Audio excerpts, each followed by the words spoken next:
Some graphics. The Brooklyn Nets follow up an epic Saturday night win against the Bucks with a demoralizing blowout loss to the Raptors. We'll talk about balancing the books here for the Nets as they look to stem the tide before all those key players get back on the court right after the theme music.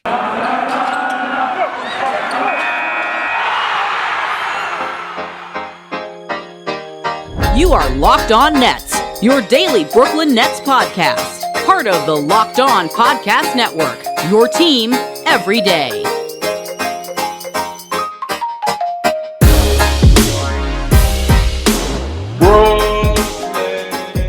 Brooklyn, yo. Welcome back to the Locked On Nets podcast right here on the Locked On Podcast Network. It's your team, the Brooklyn Nets, every single day. I'm Adam Armbrecht. He's Doug Norrie. And this was a game where the Nets got blown out 133-97.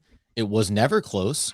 They gave up a ton of points, Doug. And we'll get into why this one stings and also why a game against the Bucks matters and how Nets fans should try to keep an even keel here before we get fully healthy and on the court. Well, good news, we get to do it all over again Tuesday here. So Groundhog Day. Roll it back, baby. Right back up to Toronto and to get to do it all again. Now, I think it's one of these things where I think these are nice. I mean, not nice. These are reminders. Yeah, well, you just threw up the graphic that, that you should never probably as a sports fan or as a Nets fan specifically this season get too high with the highs and too low with the lows, because how much really could your opinion of the team have changed following the win on Saturday, which I know you covered, which was just epic, right? One of their best wins of the season, absolutely incredible win. Just everything kind of just humming for a team that had no business winning that game. And then they get killed here against Toronto. It's just a good gut check for yourself to just kind of say, hey, was it as good as what we saw in Milwaukee? Is it as bad as what we saw in Toronto? It's probably somewhere in between. And that's not fun. I mean, that doesn't make sports fun. It's sometimes the pathos around sports is what makes it fun. Like you want to have the schadenfreude of just like, seeing yourself be upset and others be upset or like whatever. I get it. But I mean, really can your opinion of the team really change drastically from Saturday till Monday night? I would contend it can't. And watching this thing was a total disaster basically from the jump.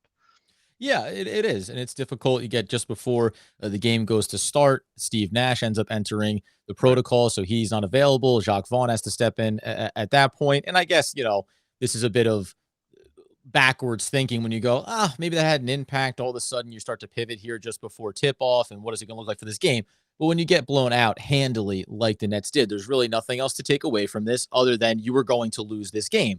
But as you said, because let me just couch you there. I think there's things we can take away from this game. There's what I like, and I don't think you meant it like there's nothing to be taken away.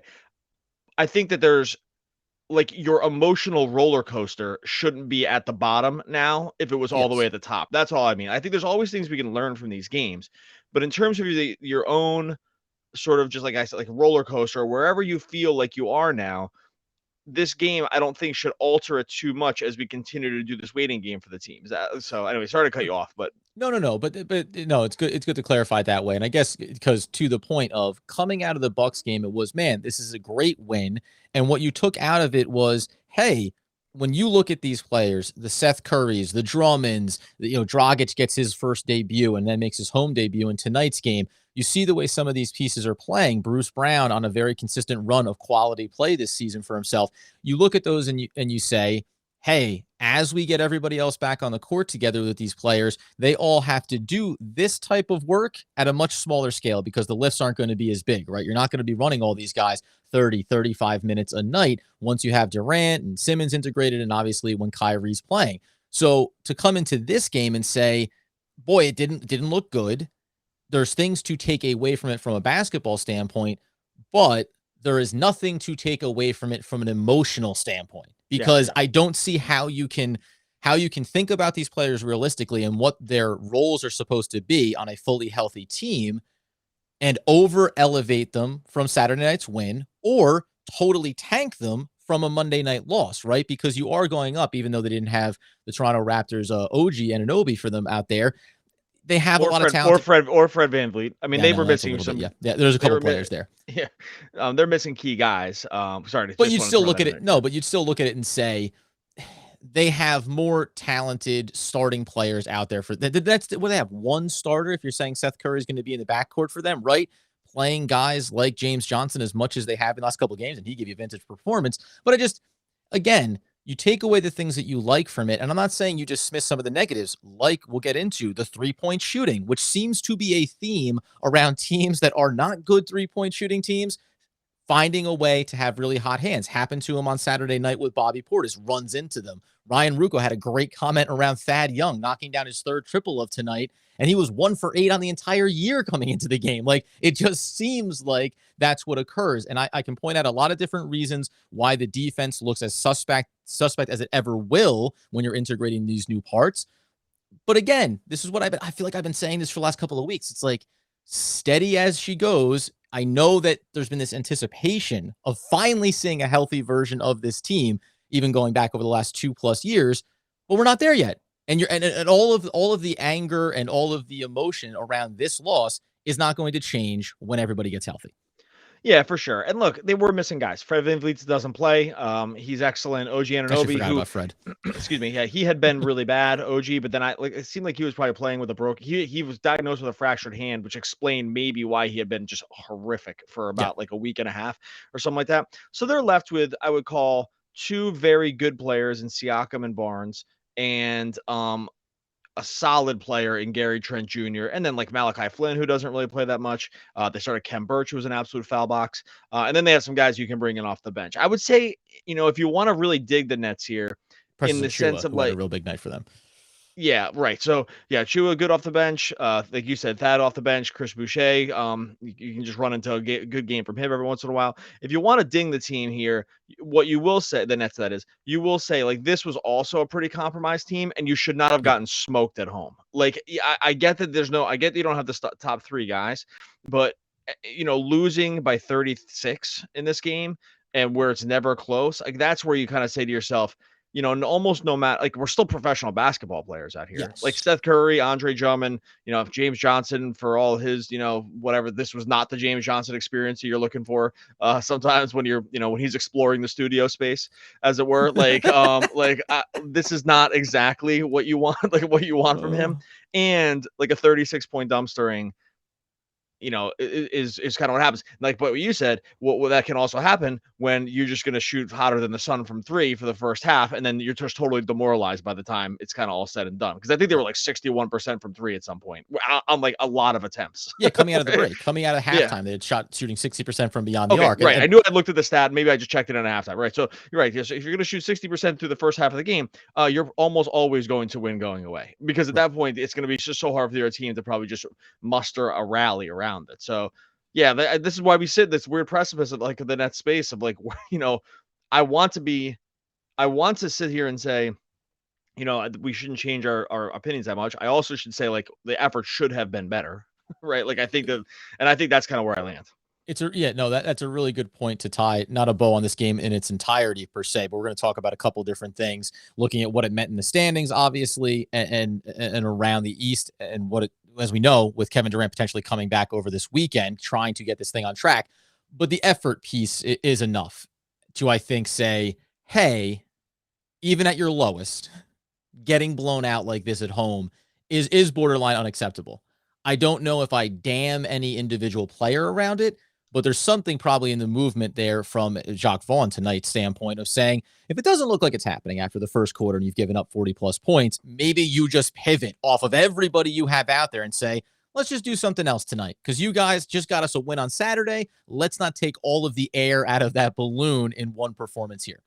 Yeah, a couple other stats I want to throw at you that, like, maybe it's like not so much effort. I know I'm going back and forth on like whether it's an effort thing. It's just like this is kind of where I'm landing with this game. First, gotta talk to you about our friends over at Bet Online. Look, football is well over. That's fine. Basketball is just heating up here. We got the pros going into the playoffs. We got college hoops. This is about the best time of year for college hoops. You got to get over to Bet Online for all the latest odds, totals, player performance props, where the next fired coach is going to land. Bet Online, is the #1 spot for all of your sports betting needs. BetOnline, the best spot for all your sports scores, podcasts, and news this season. They got basketball, but they got hockey, boxing, UFC, all basically anything you can imagine. And under the sun, betonline.net has you covered. Head on over to the website today, your mobile device or your computer. Learn about the trends and action, everything to get yourself started. Bet online, where the game starts.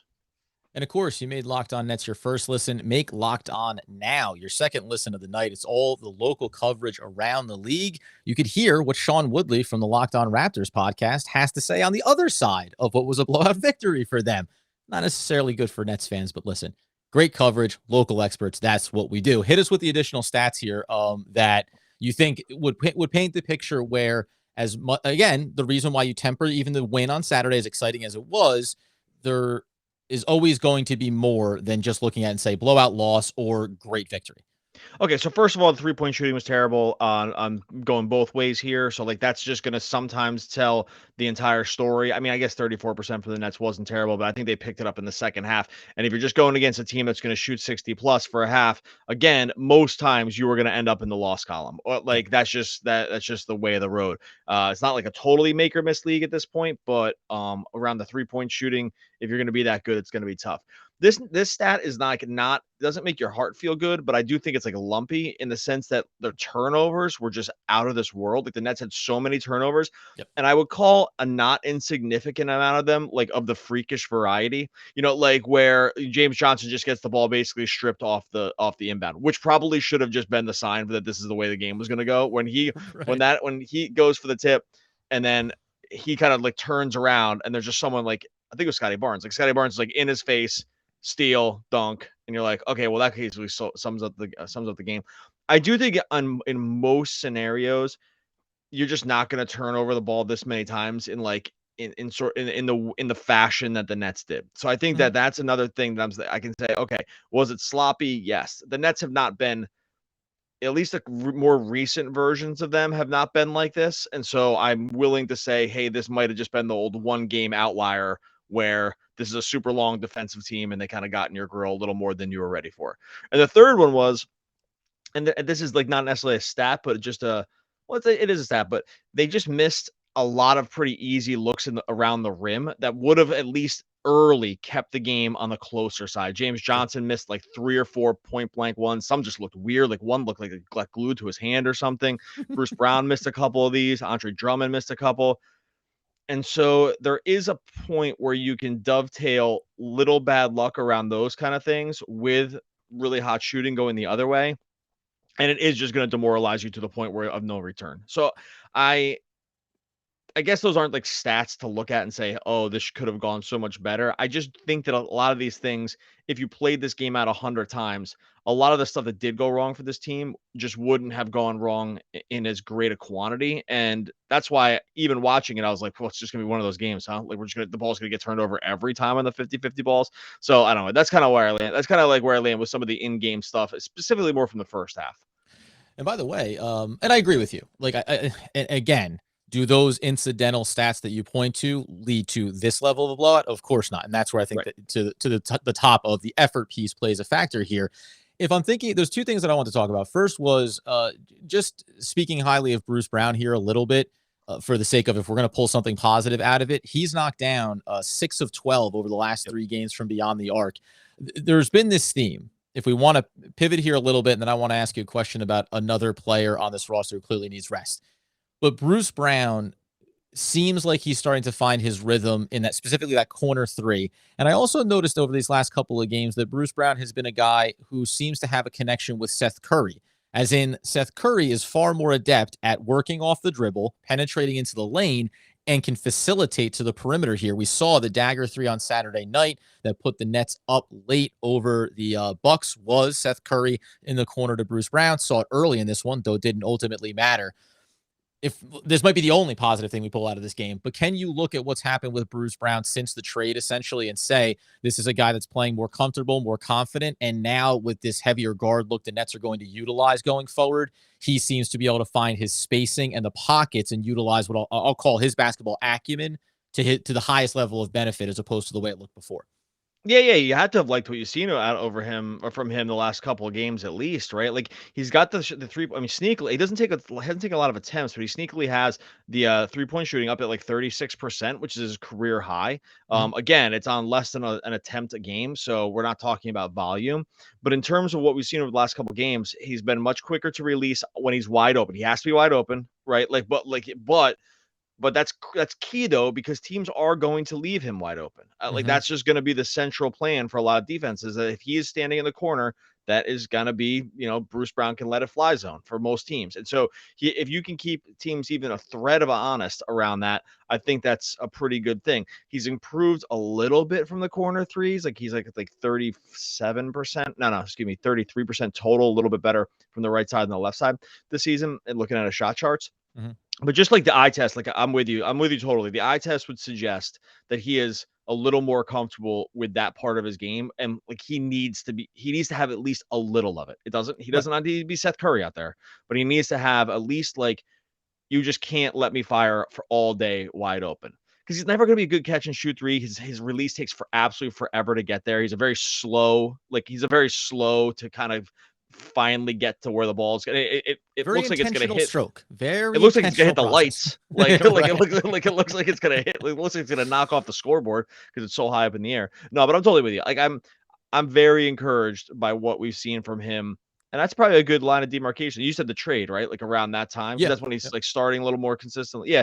I think I'm with you. I think there's definitely at least the eye test and the numbers have really backed up that he's looking a little bit more like the guy they had last season, even though the role right now is still a little different, but it'll change once they have more, sort of competent pieces. And what I like about it is potentially as everyone comes into this rotation and he gets bumped down maybe into that second unit, again, even if it's one of three from the perimeter on a nightly basis, that's enough to add an extra shooting element to the second unit, which we've talked about.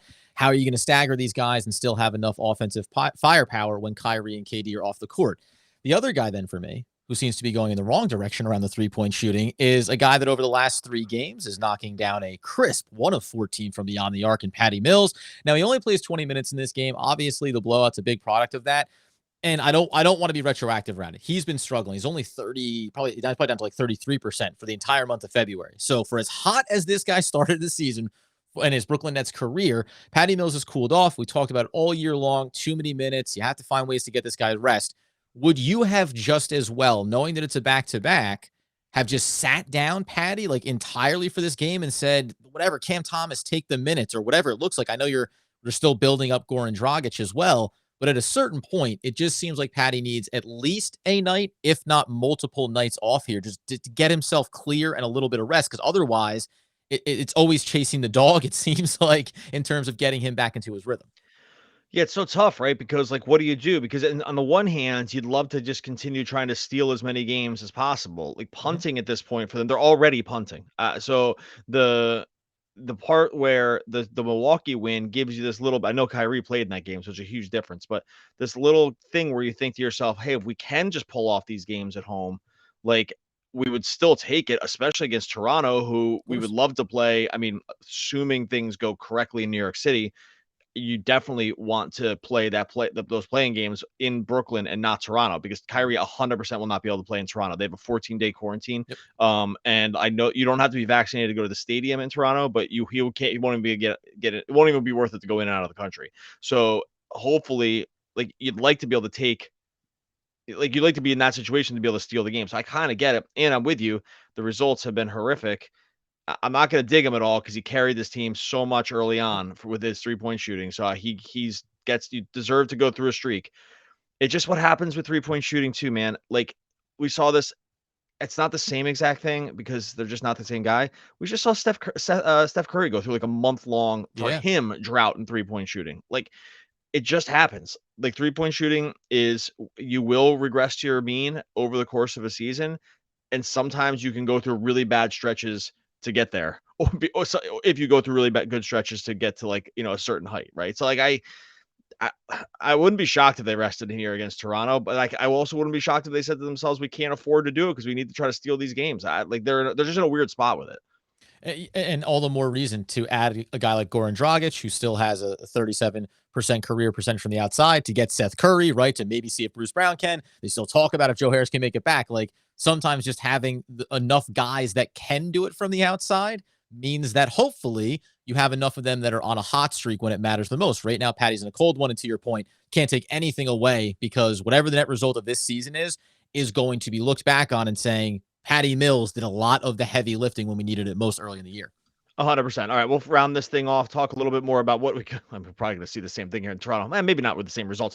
First, got to talk to you about our friends over at Rock Auto. If you're a do-it-yourselfer like me, at times when I can get my head wrapped around what actually needs to happen with a car, if you're looking for car parts for your car or truck, do not go to the local places. I can't stress this enough. Like, this is a warning sign for you. Those local places, you're just going to be paying 30 to 50% more than you're going to get at Rock Auto. They're going to come in that unmarked box. Someone's just going to disappear into the cavern, come back, say, trust me, this is the part you need. You're never sure. Rock Auto has you covered. When it comes to that family-owned business serving do-it-yourselfers like you out there for over 20 years, those prices are reliably low for every customer. Everything you need, tail lamps, some brake parts, motor oil, new carpet, and everything in between. Cars have a lot of parts. Rock Auto has what you need. Go to rockauto.com right now. See all the parts available for your car or truck, right? Locked on in the How Did You Hear About Us box so they know that we sent you. Amazing selection, reliably low prices, all the parts your car or truck will ever need. rockauto.com. Okay, so then let's take a look. Obviously, this game was significant in the sense that we take a peek over at the standings. We know that when you go head to head against a team in your conference, when you lose a game, it counts for an entire game back off of the margin. Yep. So now all of a sudden the Nets are 2 behind Toronto. They're 9 out of the number 1 seed. Not that that's incredibly relevant at the moment for Brooklyn, but like how you threw that in there, like that yeah. has any bearing on Well, like what's going to happen. let me just be clear here too, because and this is, I think, so I'm Why gonna don't we just say derail. like, oh, they're only like 40 wins away from the all-time Right. record with most wins. Like It's if good. we're It's gonna be talking about close. things, What things that are totally impossible. we're only 26 games away from us hitting the over that we called at the beginning of the year, right? Bang. But That would be a dream. I will say that this is why from at the top where, and I've seen this, I get a passionate fan base rising and falling on a game to game basis. But this was exactly the reason why after the trade, when we had these conversations and we talk about the playoff picture and everything else, and I kept saying, well, I feel okay because my goal is making the playoffs. It's not about anything else. And there was this window where a lot of Nets fans were saying, well, here we go. Everybody gets on the court and then we surge. We start to target that 6th seed, the 5th seed. Like, let's get in the mix. None of these guys are running away with it. And I just think that that's also how you set yourself up for a lot of frustration in the short term, because we know Kevin Durant, they're saying Thursday or over the weekend could be his return game. Okay, great. It could also turn out that it's next week because we know how the Brooklyn Nets are with timelines around people. And I think this is why I kept tempering myself. The goal is to be in it and to be a dangerous team that nobody wants to face. And I heard Frank Iasola at the break in tonight's broadcast say, imagine being the Miami Heat and working your butts off to get the number 1 seed, only to have to face a healthy Brooklyn Nets team with Kyrie Irving, Kevin Durant, and Ben Simmons. Like, you'll take your chances with it. And also, that wasn't a part of the plan here to be the best seed and then staring down Kevin Durant across the court. So it is what it is in that case. The disappointment in this loss is that now the best you can do is stay where you were against Toronto. If you can go on the road now and grab a win here that you're not going to have Kyrie for as well. So it's going to be the same cast of characters. Game scripts can look a lot different. But do you think that this type of blowout loss does that run through a locker room when you're missing all your biggest players and you go, well, we're just going to turn around and we just lost by 30 plus points here. We're just going to turn around and grab one of these on the road on their home court, or does it not phase players? Well, I'll point to 2 games ago to say why this is why it doesn't phase players. They got smoked by Boston at home on Right. Thursday, and then they went right into Milwaukee and beat. Milwaukee's not exactly the same team that won the championship last year. They still have Giannis and Drew Holiday and Chris Middleton, and like pretty some decent role. There's clearly that version of them was still better than the Nets, and they a perimeter assassin in Bobby Portis. You know what I mean? Come on. Right. So like I think you look at that situation as just a proxy to say, well, I don't think it affects these guys really, because we just have a situation where it just didn't affect them. They just got killed at home and they came right back and won an amazing game that had every Nets fans euphoric. Right. And so I think we just look at those situations and say, this is just not these are not things that stick around. I honestly mostly just think with athletes, like for the most part, I mean, they can get in their own heads, but for the most part, these guys are just so trained at this point. Like it's so muscle memory that I just don't think that emotional piece goes through them in the same way. That's just my guess slash understanding. There's just too many examples where it just doesn't seem to matter one game later. Like we said at the top, like this is why you shouldn't get too wrapped up in this stuff, because I actually don't think the team or the players gets that wrapped up in it. And we just saw an example of it over the weekend. Well, and I'll go a step further here, because by the way, this loss hurts. And to your point, you just got one against the Bucks. You got blown up by Boston. Okay, great. But we said coming out of the All-Star break and talking about this very difficult stretch that the Nets were going to be in, they're still accomplishing what the goal was here. They come out of this break and you say, you could have lost to Boston, lost to Milwaukee, lose 2 to Toronto, and then you'll get Miami. Now, it's going to depend on what happens tomorrow, what happens in the game against Miami, if Kevin Durant is back for that. But since they made the trade, the Nets are now 3-4. And you can say, that's not 500 even. That's not above 500. Right. You haven't seen Kevin Durant yet. You haven't seen Ben Simmons yet. And of those games, you didn't have Kyrie Irving for 2 of them now. So you've played, 7 games since the trade, 3, including the Sacramento game. 3 out of the 7, you haven't had Kyrie for. You've won 3 out of 4. And if you can find a way to even get one more win out of the next 3 games and sit here and say, we're 4-6 over 10 games without any of our big players back, that's a win. This was stemming the tide here. Like, this was just getting through this difficult chunk. And then as Kevin Durant gets back on the court, you get to turn around and look at the Charlotte Hornets. You have that big matchup against, obviously, the Philadelphia 76ers, but then you get the Knicks and you get the Magic and you get the Portland Trailblazers and you get some of these easier landing spots. It doesn't mean they're all automatic wins, but sometimes you just have to grit and bear the roller coaster that you have to ride here until you feel like you get to that place. And I've seen a lot, by the way, over on our YouTube channel of fans being like, me saying, practice patience, guys. And they go, right, but we have been kind of patient for, 3 years now with waiting for like the official great version of this team. And I do get that piece of it, because it does feel like every time, by the way, almost happened tonight. Andre Drummond stepped on the foot of the defender, then his off leg got caught underneath him. And it was like, you're going to tell me 4 games into the trade experience, this guy is done? And that would have been a stark contrast, by the way, seeing what's going on in Philadelphia right now as they start to get rolling with their new roster. Okay, well, that was going to be my final thought here as we get, because when you mentioned trade, like the trade deadline and what's happened since, we're purposely bringing this up at the end because I was just on 30 minutes on this. What Harden has done in his first 2 games with Philly, it's like, I just don't even know how you look at it and say, and just not be, I don't even know who to be mad at, frankly. Like, I feel like I'm mad at a lot of people here, but his first game, they looked absolutely incredible against Minnesota. And I'm like, okay, it's like his first game. Everyone's excited. He looks like he shot out a cannon. He never moved this fast on defense in the entire time he was with Philly. He just unlocks everything for the team. Okay, it's first game. Except that then the second game was 29 points, 16 assists, 10 rebounds, and 5 steals. And that's where you kind of like had this, like, you just kind of like sit there and you're like, what exactly is going on here?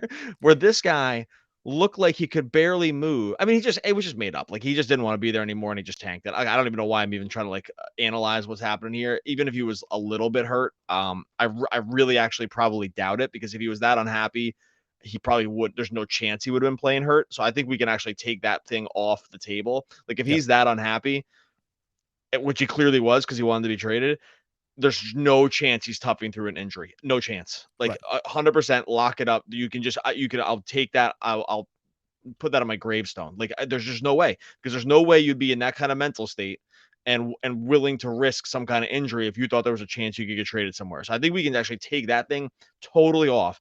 And then when you see this game, you're like, yeah, right. He wasn't hurt. Like, and now he's playing like the exact guy that the Nets traded for last year when they came in, and he was like, oh, right, he can sing, he can do every single thing on the court, and he makes your team just 10 times better, at least in these regular season situations. So I don't know. It's like, it's a little hard to like not be annoyed about it. I get that there's other context around it, that like you can blame other scenarios and maybe even players, depending on how your thought process around this goes. But it is a little bit of a punch in the stomach to see that it's a little bit of a Goran Dragic tap to the old privates there that he had in tonight's game. Yeah, it was like, as Ruko said, he got hit in a place you didn't want to get hit. Like, this is how I feel right now.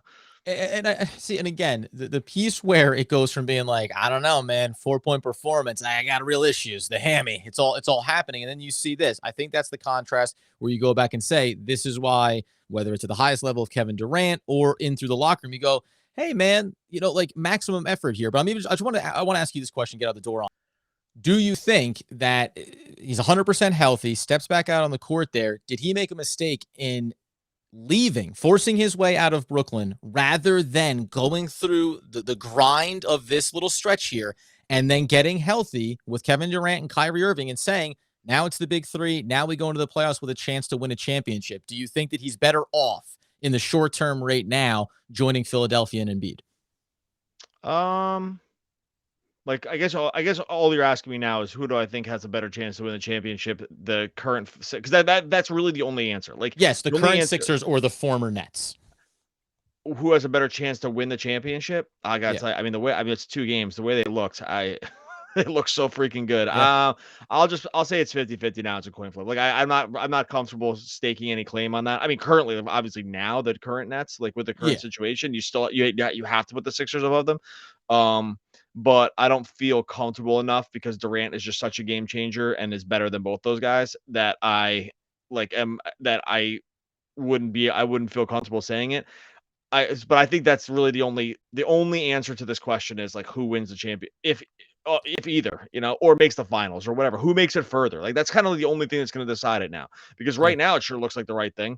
But that can change really really quickly. So and this, by the way, is that scenario of why when Dame Lillard doesn't want to leave Portland, when guys want to stay where they were drafted, they want to win with their original franchise, you respect it so much, and why you want to see them be successful, because every time that something like this happens, it's another sample size of saying, or maybe I just try to go somewhere else and do it. And there's not any real cost to making those decisions or forcing those moves. James Harden's out there just saying, hey, none of this stuff reflects on me as a teammate. I'm the man. Like, let's go. And it's like, oh yeah, I'll tell you who doesn't care is him. Like I think that very clear.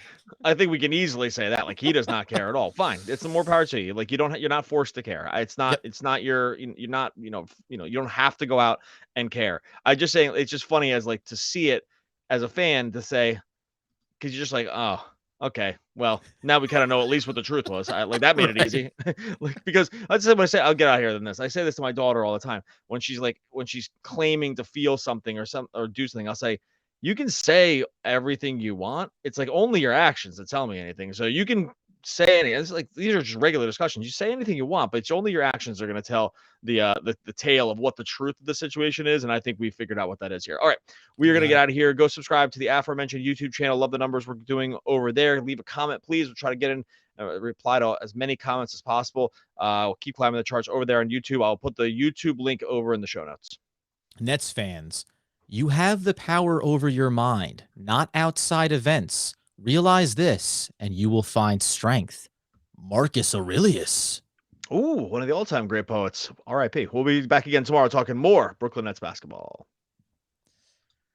30-21.